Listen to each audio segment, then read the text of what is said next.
Jusqu'à 9 heures, Good Morning Business. À 7h46, on reçoit Jean-Claude Bourrellier, le PDG de Bourrellier Group, le fondateur de Bricorama notamment. On vous reçoit parce que tout le monde est très interrogatif sur votre projet. Vous voulez racheter les chantiers de l'Atlantique que l'État possède à 83%, qu'il veut vendre. Normalement, il devait le vendre aux Italiens. Finalement, les Italiens ont jeté l'éponge. Eh bien, Jean-Claude Bourrellier veut racheter les chantiers de l'Atlantique. Qu'est-ce que le patron fondateur de Bricorama y connaît en chantier naval? Je ne me connais pas en chantier naval, mais vous connaissez dans une entreprise les personnes les plus importantes pour une entreprise. Tout le monde y pense, mais personne ne dit, c'est d'abord les clients. Et si je ne suis pas un industriel, je suis d'abord un commerçant, et un commerçant, c'est celui qui se préoccupe en priorité de ses clients. Et si l'échec entre le rachat de Fincantieri, ça a été parce qu'on ne s'est pas préoccupé des clients. Et les clients, les Américains et les Italo-Suisses, quand ils ont vu quelle était cette initiative, ils sont tout de suite montés au créneau en disant « mais c'est pas possible. On veut marier les chantiers de l'Atlantique avec ses principaux concurrents pour faire soi-disant un Airbus de la mer, mais nous n'allons plus avoir qu'un seul fournisseur, et si c'est ça, eh bien naturellement nous allons trouver d'autres alternatives, parce que le commerçant sait très bien que des clients, ils ne sont pas captifs. Il faut absolument préserver l'intérêt du client. Alors vous voulez en faire quoi précisément? Moi, ce n'est pas moi et je ne veux rien en faire. Je veux simplement, c'est un peu un acte militant, je veux simplement qu'il y ait un actionnariat stable, mais naturellement, ce n'est pas moi qui vais avoir la responsabilité des chantiers de l'Atlantique. Actuellement, vous serez un actionnaire bienveillant, familial et solide, c'est ça? Exactement. Je ne veux pas être majoritaire, c'est un acte militant. Moi, j'adore l'entreprise. Quand vous voyez cette entreprise, franchement, elle ne méritait pas d'être démantelée. Mais justement, et c'est vrai qu'avec la reprise par les Italiens, elle aurait été forcément une variable d'ajustement. C'est-à-dire, en cas de... par exemple, actuellement, il y a quand même de l'incertitude sur les commandes des bateaux futurs. Il va de soi que si c'était les Italiens qui avaient repris, eh bien, la variable d'ajustement se serait fait au chantier de l'Atlantique. Et moi, voir cette entreprise diminuer, c'était quelque chose qui m'était un peu insupportable. Mais c'est incroyablement risqué vu la période. Risqué? Mais quand on est entrepreneur, tout est risqué. Et croyez-moi, quand j'ai commencé à créer ma première entreprise, c'était beaucoup plus risqué que maintenant. Non mais Jean-Claude Bourrellier, c'est vrai qu'on est surpris parce qu'on voit votre historique. Vous avez commencé...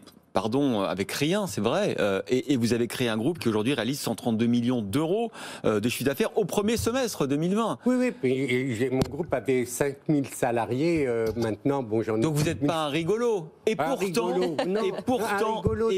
Jean-Claude Bourrellier, beaucoup nous disent, mais sur le dossier chantier de l'Atlantique, Jean-Claude Bourrellier, c'est n'importe quoi. Ah bon, alors effectivement, alors il faut que je me confronte à eux, parce que en ce qui concerne la direction d'une entreprise, il ne s'agit pas que je prenne la direction d'une entreprise. Le management de l'entreprise a fait un travail considérable depuis des années, et justement, en étant un actionnaire minoritaire important, ce qu'une entreprise familiale regarde avant toute chose, c'est la stabilité, confier, il s'agit de mettre en place un directoire et un conseil de surveillance, et naturellement, je serai dans le conseil de surveillance et dans le directoire. À vous qui êtes des spécialistes, je ne vais pas vous expliquer le fonctionnement d'un conseil de surveillance et d'un directoire. Est-ce que vous avez les poches pleines? Parce que on a vu lors de la transaction avec les Italiens, ça vaut 120, 130, 140 millions d'euros, les chantiers. Est-ce que vous avez la moitié pour investir?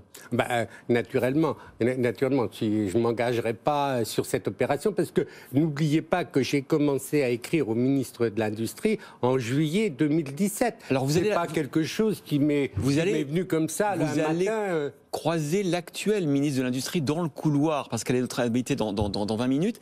Est-ce que vous l'avez rencontré?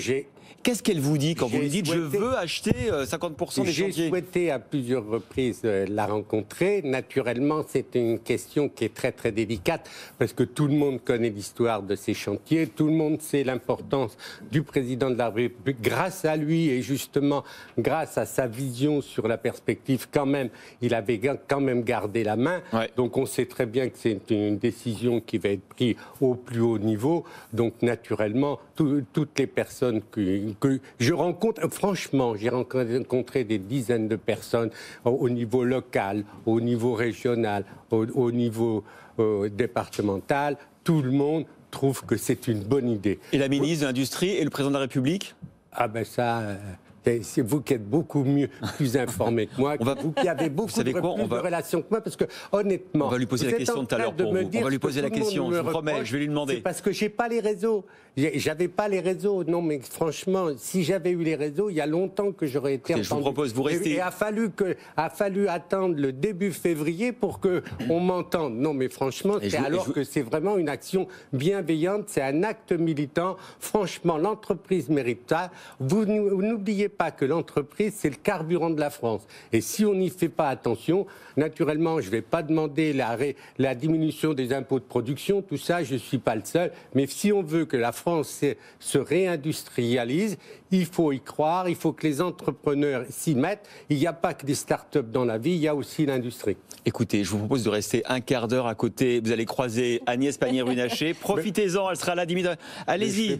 Je veux être bienveillant avec tout le monde. Je vais pas l'embarrasser avec des questions auxquelles elle ne pourrait pas répondre. Moi, je lui poserai la question tout à l'heure, je vous promets. Merci beaucoup, Jean-Claude Merci. Bourrelier, PDG de Bourrelier Group, et donc, je vous rappelle, un fondateur de Bricorama. Vous êtes candidat au rachat de 40 à 45% des chantiers de l'Atlantique.